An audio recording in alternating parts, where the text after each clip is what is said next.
The jungles of Myanmar were dark and unforgiving. James, his heart pounding, pushed through the undergrowth, fear lending speed to his steps. Every rustle of leaves sounded like the footsteps of his pursuers. He had to escape. His life depended on it. For months, James had been held captive in a forced labor camp. Lured from Kenya with the promise of a good job, he was trafficked into a nightmare. Now he was finally free, racing towards the Thai border. James wasn't alone. The camp held hundreds of other souls. They were forced to work as online scammers by a ruthless Chinese cartel. The work was grueling, the conditions inhumane. Beatings were commonplace, enforcing compliance. James bore the scars, both physical and emotional, but he never gave up hope. One day he saw his chance, a lapse in security. He slipped away unnoticed, melting into the dense jungle. His journey was fraught with danger. He had no food, no water, only the will to survive. Days turned into nights, fear of recapture a constant shadow. But James pressed on, driven by the hope of freedom. Finally he reached the Moe River, the boundary between captivity and freedom. Wading through the current he crossed into Thailand. He had escaped the nightmare, but his ordeal and that of countless others was far from over. James's journey to the heart of this human trafficking nightmare began innocently enough. Like many young Kenyans, he was unemployed and desperate for a better life. When an opportunity arose to work as a cook in Thailand, he jumped at the chance. The job promised good pay, a chance to travel, and a way to support his family back home. It seemed like a dream come true. He connected with a local recruitment agency, paying a hefty fee in exchange for a guaranteed visa and a job placement. It never occurred to him that the whole thing could be a scam. He boarded a plane filled with hope, unaware that he was flying towards a nightmare. Upon arriving in Bangkok, the reality of his situation began to dawn on him. He was met not by a friendly employer but by shady individuals who whisked him away to a remote location near the Thai-Myanmar border. His passport was confiscated, his movements restricted. He was no longer a free man. He was told that he would be working in a casino, not as a cook, and that his movements would be restricted. Fear gnawed at him, but he felt powerless to resist. He was trapped. James was smuggled across the border into Myanmar, his destination a remote encampment in Mayawati, a town notorious for its lawlessness and its role in human trafficking. The camp was a prison disguised as a workplace. He was one of hundreds of people, mostly young men and women from across Southeast Asia and Africa, all lured with false promises of employment. Instead, they found themselves forced to work as online scammers, targeting unsuspecting victims around the world. They spent their days creating fake profiles, running romance scams, and tricking people into investing in fraudulent cryptocurrency schemes. Their captors, a ruthless Chinese cartel, monitored their every move, enforcing their rule through intimidation and brutality. The conditions were abhorrent. They were crammed into overcrowded dormitories, sleeping on thin mats on the floor. Food was scarce and often inedible. Hygiene was non-existent, disease rampant. But the worst part was the violence.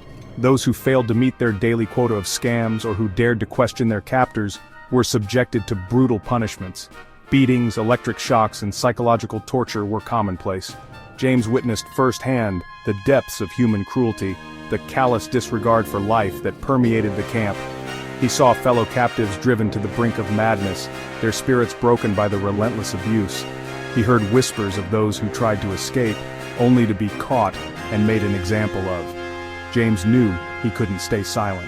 He had to escape, not just for himself, but for all those trapped in this living hell. Section 4. Repatriation and the long road home. James's escape from the forced labor camp was just the beginning of his journey. After reaching safety in Thailand, he contacted the Kenyan embassy with the help of local authorities. His story, along with the harrowing accounts of other escapees, sent shockwaves through Kenya and the international community. The Kenyan government, under immense public pressure, launched an investigation and initiated efforts to repatriate its citizens trapped in Myanmar's cybercrime camps. The process was fraught with challenges.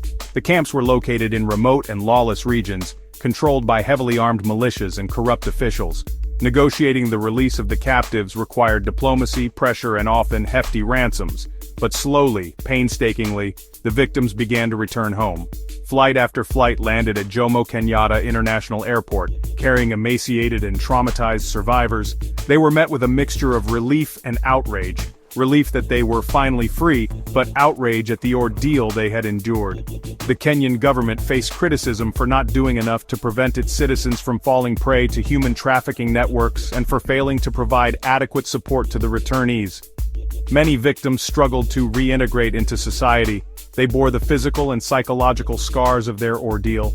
Some suffered from PTSD, haunted by nightmares and flashbacks. Others faced stigma and discrimination, their experiences dismissed or disbelieved. The road to recovery was long and arduous. Section 5. A Global Scourge. James's story, while shocking, is not unique. Human trafficking is a global scourge, a multi-billion-dollar criminal enterprise that preys on the vulnerable and the desperate. Every year, millions of people around the world are trafficked, forced into labor, sexual exploitation, and other forms of modern-day slavery. The methods used by traffickers are often sophisticated and deceptive.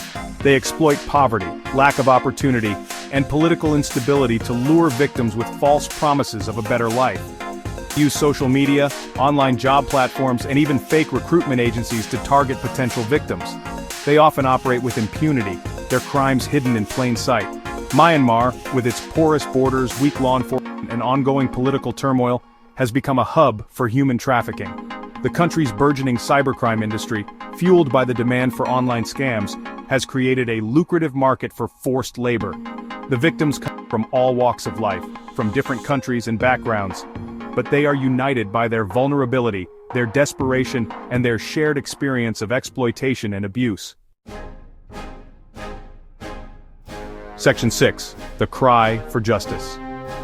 The fight against human trafficking requires a multifaceted approach. Governments need to strengthen law enforcement, crack down on corrupt officials, and enact stricter penalties for traffickers. International cooperation is crucial to dismantle trafficking networks that operate across borders. Public awareness campaigns are essential to educate potential victims about the dangers of human trafficking and to encourage them to report suspicious activity. But perhaps most importantly, we need to address the root causes of trafficking, such as poverty, inequality, and lack of opportunity. We need to create a world where people are not forced to risk their lives for the promise of a decent job, where their dreams are not exploited for criminal gain. The survivors of human trafficking deserve justice. They deserve our support, our empathy, and our commitment to end this heinous crime. Their stories must be heard, their voices amplified, their resilience honored. They are a testament to the indomitable human spirit, a reminder that even in the darkest of times, hope can endure. Section 7. Hope and a Call to Action. James's story, though born out of tragedy, also offers a glimmer of hope. His escape, his courage in speaking out, and the efforts to repatriate other victims demonstrate that even in the face of such darkness, humanity can prevail. But the fight is far from over. Countless others remain trapped, their cries for help echoing in the shadows. Their liberation, their chance at a new life, depends on our collective action. We cannot afford to be bystanders. We must all become modern-day abolitionists, raising our voices against injustice, supporting organizations working to combat trafficking, and holding our leaders accountable. Let us honor the memory of those who have been lost to this brutal trade, celebrate the resilience of the survivors, and work tirelessly to create a world free from exploitation and slavery. The time for complacency is over. The time for action is now.